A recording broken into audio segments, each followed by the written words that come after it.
Assalamualaikum warahmatullahi wabarakatuh. Perkenalkan, nama saya Reza Aditya Kurniawan. Di sini saya akan sedikit membacakan materi yang saya dapat, yaitu tentang pengertian ilmu teknologi. Teknologi sendiri saat ini sudah berkembang, tidak hanya sebagai sebuah ilmu praktis mengenai hal-hal teknis, namun sudah berkembang menjadi salah satu pondasi ilmu pengetahuan secara luas. Hal ini pun kemudian banyak bermunculan dari para ahli mengenai pengertian dan juga definisi dari teknologi. Berikut ini adalah pendapat dari beberapa ahli yang mengenai teknologi. 1. Harahap. Harahap menjelaskan bahwa penggunaan kata teknologi pada dasarnya mengacu pada sebuah ilmu pengetahuan yang menyelidiki tentang cara kerja di dalam bidang teknik, serta mengacu pula pada ilmu pengetahuan yang digunakan dalam pabrik atau industri tertentu. Definisi ini tentu saja sangat mengacu pada definisi praktis dari teknologi yang banyak ditemukan pada pabrik-pabrik dan juga pabrik-pabrik dan industri tertentu. Yang kedua, Naisbitt 2002. Naisbitt mengutip pengertian dari teknologi dari Random House Dictionary yang mengatakan bahwa teknologi merupakan sebuah benda dan juga objek, serta bahan dan juga wujud dari benda dibandingkan dengan manusia.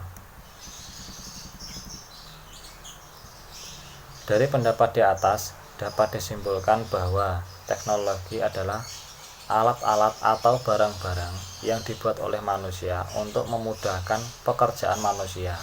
Teknologi bukan hanya sekadar penciptaan benda atau alat yang dibuat oleh manusia.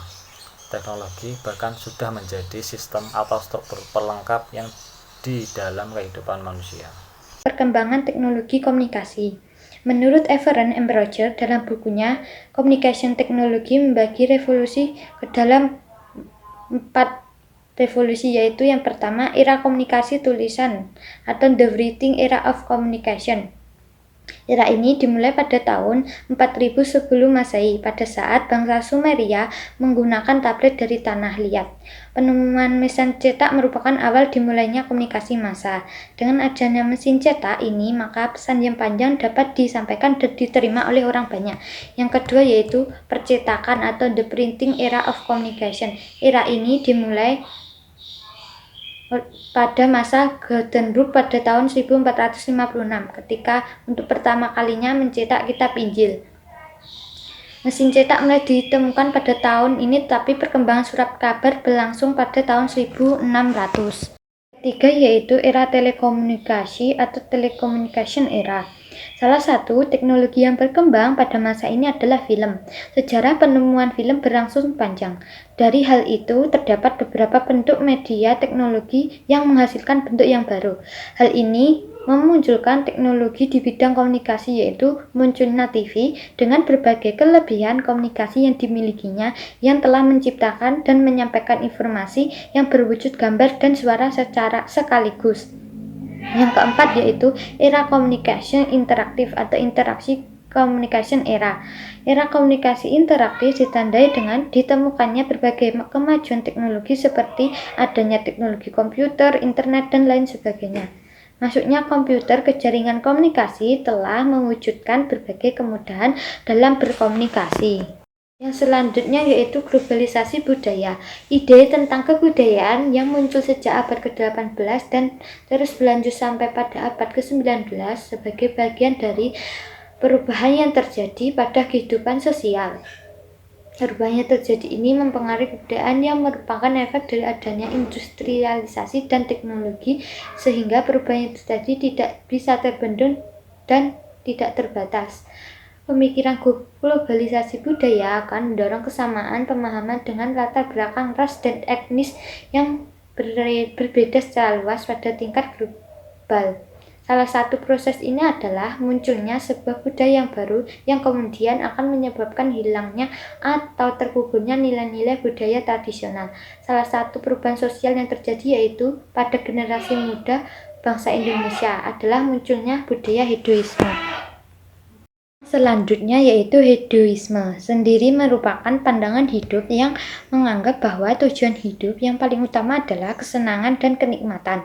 Banyak fenomena hedonisme yang berkembang di masyarakat yang akan semakin menunjukkan bagaimana pola perilaku seseorang telah berubah mengikuti pola perilaku budaya negara lain. Dalam kasus hedonisme ini, teknologi berperan dalam rangka untuk menanamkan budaya asing ke dalam masyarakat yang menyukainya. Dampak dari adanya IT. Yang pertama, dampak positif. Adapun dampak positif dari penggunaan teknologi informasi terhadap aspek sosial budaya adalah sebagai berikut.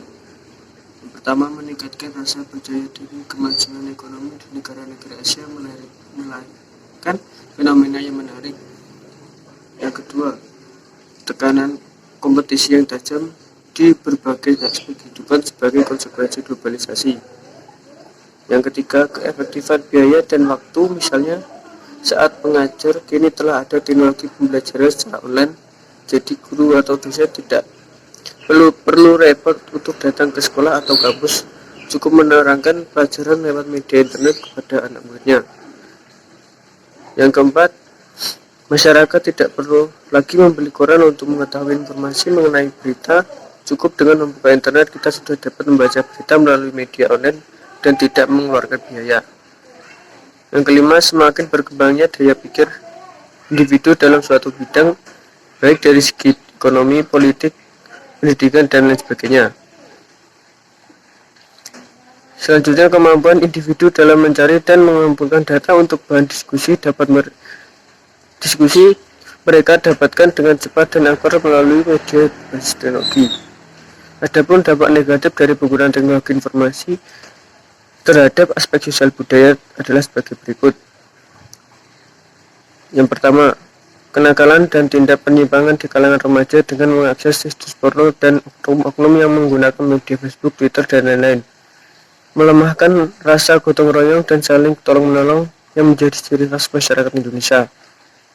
Yang ketiga, manusia menjadi malas karena telah dimanjakan oleh teknologi sehingga kita tidak perlu merepot bertemu dengan seseorang. Dengan teknologi kita tetap dapat bertatap muka meskipun tidak bertemu dengan orang tersebut.